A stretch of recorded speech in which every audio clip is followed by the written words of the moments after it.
ആരോടും ഉത്തരവാദിത്വമില്ലാതെ ആർക്കോ വേണ്ടി പ്രവർത്തിച്ചിട്ടും KSRTC തൃശൂർ ഡിപ്പോയ്ക്ക് ദിവസം 9 ലക്ഷത്തിനും 10 ലക്ഷത്തിനും ഇടയിൽ കളക്ഷൻ ഉണ്ട്. ഇതിൽ ബാംഗ്ലൂർ റൂട്ടിൽ നിന്ന് ലഭിക്കുന്ന വരുമാനം ചില്ലറയല്ല. ഇതേ തുടർന്നാണ് തൃശൂർ ബാംഗ്ലൂർ റൂട്ടിൽ 10 വോൾവോ മൾട്ടി ആക്സിൽ ബസ്സുകൾ കൂടി ഓടിക്കാമെന്ന് തീരുമാനമെടുത്തത്.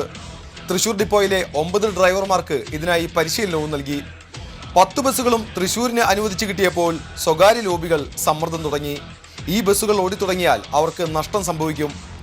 KSRTCയിൽ ബാംഗ്ലൂരിലേക്ക് 800-നും 1000-നും ഇടയിലാണ് ടിക്കറ്റ് നിരക്കെങ്കിൽ സ്വകാര്യ ബസ്സുകളിൽ ഈടാക്കുന്നത് 1200 മുതൽ 2000 വരെയാണ്. ലോബി ചരട് വലിച്ചപ്പോൾ തൃശൂരിന് കിട്ടിയ 10 വോൾവോ ബസ്സും നഷ്ടമായി. 2 എണ്ണം കണ്ണൂരിലേക്ക്, 2 എണ്ണം കോട്ടയം ഡിപ്പോയ്ക്ക്, 2 എണ്ണം എറണാകുളത്തിന്, 4 എണ്ണം തിരുവനന്തപുരത്തിനുമായി നൽകി. പരിശീലനം നൽകിയ ഡ്രൈവർമാരെ ഈ ഡിപ്പോകളിലേക്ക് മാറ്റി നിയമിച്ചു. സംസ്ഥാനത്ത് ബാംഗ്ലൂരിലേക്ക് ഏറ്റവും കൂടുതൽ യാത്രക്കാർ പുറപ്പെടുന്നത് തൃശ്ശൂരിൽ നിന്നാണ്.